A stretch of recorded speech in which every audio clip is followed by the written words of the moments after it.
Hi, my name is Malcolm Hirsh, and welcome to the Skillpath seminar on how to be a better communicator.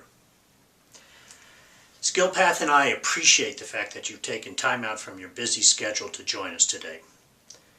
We know this is an important workshop and we value your participation. My goal is to share with you my experiences and to help develop exercises and skills that are attuned and targeted to your needs. And these tools are practical, proven skills that you can use immediately. With your input and active participation, I'll also be directing our discussions and exercises to your needs. And although we just met and haven't had yet the opportunity to go through some formal introductions, I am confident that we share some common values and interests. One value we have is to be better communicators. We're both here today. We're here to improve upon our skills.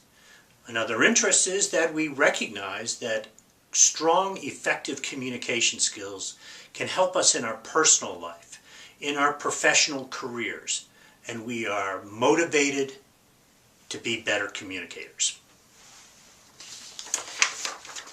You may have noticed that I'm being videotaped, okay, for this portion of the presentation. And the reason why is that Skillpath wants to assess my communication skills. So they're filming this and then we'll review it with them. So as you see, I too have a shared goal in being a better communicator. Now, I'm sure we've all had experiences in personal life and in careers where poor communications has resulted in poor results. It might have resulted in miscommunications, some anger, some mix-up, clients' dissatisfaction, stress. Okay, and because I know I have, and candidly, in some cases, I was responsible for the poor communications, and in other situations I was the recipient of these communications. And so what I'd like to do is give you some real-life examples, see if they resonate with you, and then I'm going to ask you to provide me with some examples and see if we can sort of align our experiences. The first situation or the first scenario that I faced at work was working with very bright, intelligent people. They may be lawyers, CPAs, MBAs, engineers. And unfortunately, sometimes they took the attitude of, I'm the smartest person in the room. So I'll tell everybody else what needs to be done. I won't be interested in anybody else's opinion. I may even be condescending and make unnecessary critical comments about any suggestions. And I don't know, again, if you've been in these situations, but what results is people become intimidated. They don't want to ask questions because they don't want to be embarrassed.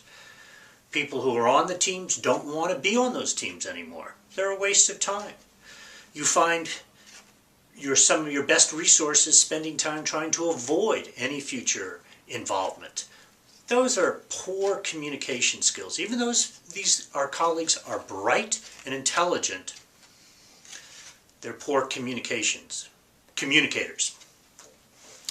The other scenario I'd like to talk about is, meeting strangers. How do you go up to someone you don't know, never met, don't know anything about, and how do you engage them?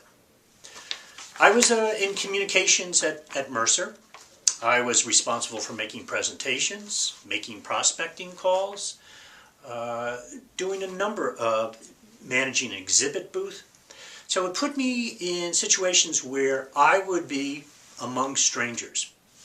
Now at first I was very hesitant and I would stand back, be passive, hope that somebody would introduce themselves to me. And then I realized that I was squandering opportunities with people who could help me, who could be good for our business contacts, So I learned that to overcome my fear of what do I say, how do I not sound stupid, how do I appear not too aggressive, okay? So one of the things that we'll be talking about today is how to use skills to quickly and positively engage strangers. So wouldn't it be nice and more productive if we could be in a position where we could use our communication skills to turn these situations around, turn a negative into a neutral, take a neutral to a positive, okay? If we're not dealing with someone who has the same level of communication skills we have, we can help them communicate with us. That's what we're going to be working on today.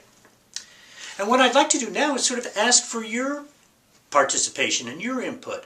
Tell me about some of your experiences, just like I mentioned to you with the smartest person in the room scenario or the dealing with stranger. What are some of the situations you deal with? Okay. Yes?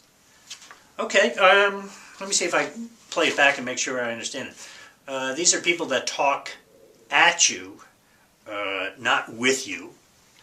Do I have that correct? Yeah, I think that you call them sort of one-sided, selfish communicators. They're not really interested in your opinion. They're not really interested in entertaining questions. Yep, that's a good one. What's that? Yes, sending mixed messages, contradictory signals. Generally, you will find that there are people out there who believe that the quantity of words used is more important than the quality of words. You know, and I used to do this myself early on.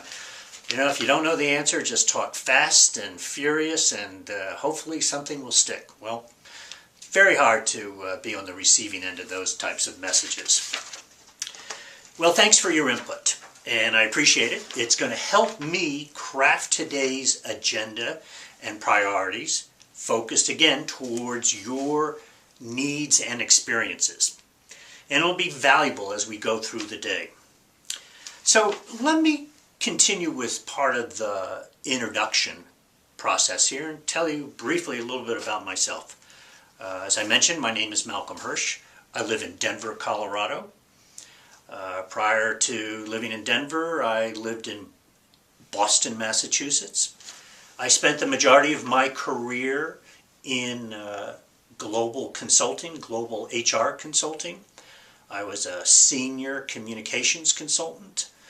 I worked with employers in designing employee communication programs around performance management, orientation, career development, and leadership. I have both a bachelor's and master's degree in human communications from Denver University. And since my career has benefited from having strong interpersonal communications, I've been passionate and interested in continuing to learn more about this field. And so it's part of a continuous learning process. And I'd like to help others benefit from this. So now what I'd like to do is turn it over to you and ask